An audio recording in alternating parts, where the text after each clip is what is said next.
आइए दोस्तों, हम बात करने वाले हैं आज भूगोल के कक्षा 6 की एनसीईआरटी, जिसका दोस्तों लेसन नंबर 1 है, जिसका नाम है सौरमंडल में पृथ्वी। दोस्तों आप देख सकते हैं, मैंने इसे बहुत ही सीक्वेंस से सजा कर रखा हुआ है और जिसमें आपको बहुत आसानी से समझ में आएगा और यह आपके लिए बहुत आसान भी होगा। दोस्तों आइए हम बात करते हैं कि कैसे मैंने इसे शॉर्ट में परिवर्तित किया है। तो दोस्तों अगर आप देख सकते हैं, यहाँ पर मैंने ये जो लगभग 4 लेयर बनाए हुए हैं। इस 4 लेयर में दोस्तों मैंने पूरे पृथ्वी से लेकर ब्रह्मांड तक का अपना जो वर्णन कर दिया है। जैसे अगर हम सबसे ऊपरी परत करें तो जो सबसे बृहद है वो है ब्रह्मांड। फिर दोस्तों अगर बात करें, ब्रह्मांड के अंदर है आकाश गंगा। फिर दोस्तों आकाश गंगा के अंदर है सौर मंडल। फिर दोस्तों सौर मंडल में स्थित है हमारी पृथ्वी, और पृथ्वी के साथ साथ कई अन्य ग्रह भी हैं।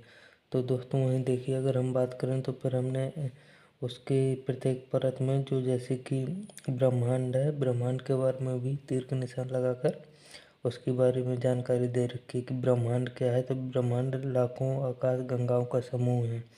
फिर आप पूछेंगे कि आकाश गंगा क्या है, तो आकाश गंगा लाखों तारों, बादलों और गैसों का समूह है। अब आप पूछेंगे सौरमंडल क्या है, तो दोस्तों सौरमंडल सूर्य और 8 ग्रह है और सौरमंडल में उपस्थित विभिन्न उपग्रह, खगोलीय पिंड, क्षुद्र ग्रह और उल्का पिंड का समूह है।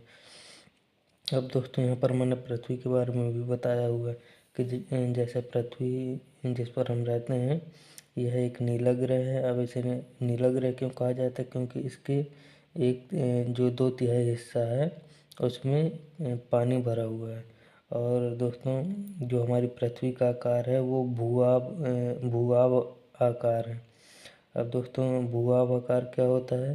तो दोस्तों ये अगर हम माने तो पृथ्वी ऐसे बीच में थोड़ी जो ऐसी है, ऊपर साइड को थोड़ी चपटी दिखाई देती है, और जो उसके गोल गोल जो किनारे होते हैं वो थोड़ी फैले हुए हैं, तो इसे हम भूभाग कहते हैं।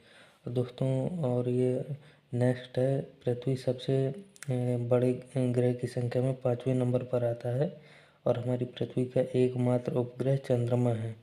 अब दोस्तों हम बात करें तो हमने यहाँ पर जो मूलभूत जो शब्द होते हैं, जो बहुत ही बेसिक शब्द होते हैं, उसके बारे में भी लिखा हुआ है कि ग्रह क्या है। तो दोस्तों ग्रह जो है प्लेनेट शब्द से बना हुआ है, जो ग्रीक भाषा का शब्द है, जिसका अर्थ होता है परिभ्रमक। परिभ्रमक जिसका और इसका दोस्तों परिभ्रमक का अर्थ होता है चारों ओर घूमने वाला। वहीं दोस्तों अगर हम बात करें तो खगोल शास्त्री क्या होता है या कौन होते हैं खगोल शास्त्री? तो दोस्तों ऐसे व्यक्ति जो खगोलीय पिंड व उनकी गति का अध्ययन करते हैं उन्हें खगोल शास्त्री कहते हैं।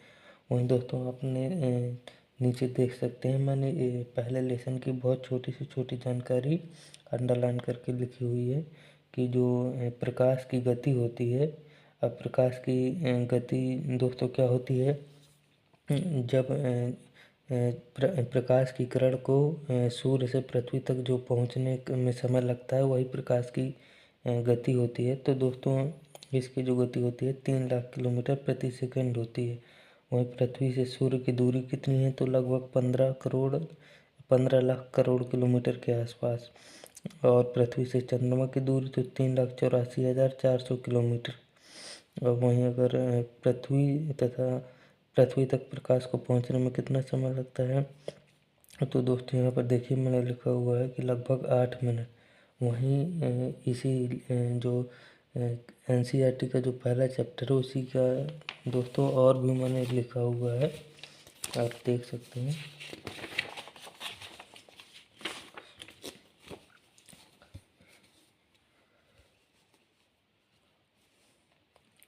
यहाँ पर दोस्तों मैंने हमारे सौर मंडल के पूरा विवरण दिया हुआ है, जिसमें दोस्तों मैंने सीक्वेंस से थोड़ी थोड़ी करके उसके बाद हर चीज़ के बारे में लिखा भी हुआ है। अब यहाँ पर दोस्तों मैंने सूर्य बनाया है, सूर्य के बाद बुध, शुक्र, पृथ्वी, मंगल, बृहस्पति, शनि, अरुण, वरुण। तो यहाँ दोस्तों मैंने तीर का निशान बना के सूर्य के बारे में 2 वाक्य लिख दिए हैं कि सौरमंडल में ऊर्जा का एकमात्र स्रोत है और यह अपने खिंचाव बल के कारण ग्रहों को बांधे रहता है।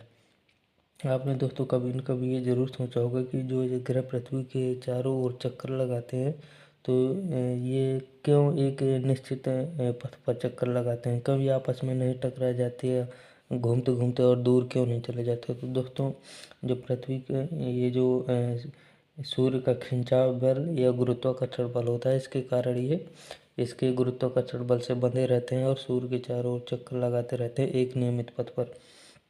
वहीं दोस्तों आइए हम बात करते हैं अब ग्रहों के बारे में। तो सूर्य से जो दूरी के हिसाब से जो 4 ग्रह हैं सीक्वेंस में या क्रम में, जैसे बुध, शुक्र, पृथ्वी, मंगल, तो दोस्तों इनको हम कहते हैं पार्थिव ग्रह। अब आप पूछेंगे ये पार्थिव ग्रह कौन क्या कहलाते हैं। तो पार्थिव ग्रह दोस्तों उन ग्रहों को कहा जाता है जो सूर्य और जो ये हमारे क्षुद्र ग्रह के पट्टी हैं उनके बीच में स्थित होते हैं। और इनकी जो विशेषता है वो भी मैंने नीचे लिखी हुई है कि यह आंतरिक ग्रहों में, इन पार्थिव ग्रहों को आंतरिक ग्रह भी कहा जाता है। तो उनकी मैंने विशेषता लिखी हुई है कि आंतरिक ग्रहों में धूल व गैस कम होती है, क्योंकि जो सूर्य से निकलने वाली लपटें या जो आंधी होती हैं उन्होंने इन ग्रहों में मौजूद धूल और गैसों को दूर धकेल दिया है, जैसे या हटा दिया है इन ग्रहों से। और दोस्तों ये चट्टानी है, यह जो इन जो आंतरिक ग्रहों की संरचना है वो चट्टानी है और ये आकार में छोटे हैं। अब आकार में छोटे का मतलब यहाँ पर ये जो ये बाह्य ग्रह हैं, जो जोवियन ग्रह हैं, इनसे आकार में छोटे हैं। अब वहीं हम बात करें तो दोस्तों मैंने अभी यहाँ दूसरी साइड में लिख रखा है कि बृहस्पति, शनि, अरुण, वरुण ये जोवियन ग्रह या बाहरी ग्रह हैं। अब आप कहेंगे कि इनकी क्या विशेषता है, तो यहाँ पर देखिए मैंने इनकी भी विशेषता लिख रखी है कि इनमें गैसों की अधिकता है, क्योंकि सूर्य से अधिक दूरी के कारण जो सौर आंधी होती है, जो सूर्य से जो सौर ज्वालाएँ निकलती हैं, जो आंधी निकलती है, वो यहाँ तक ज़्यादा प्रभावी रूप से नहीं पहुँच पाती है, जिससे इन पर जो गैसें मौजूद हैं। और गैसों के साथ साथ तो दोस्तों एक बात और है कि अगर हम कह सकते हैं कि इनमें गैसों की मात्रा बहुत अधिक मौजूद है। और दोस्तों ये अपेक्षाकृत बड़े ग्रह हैं।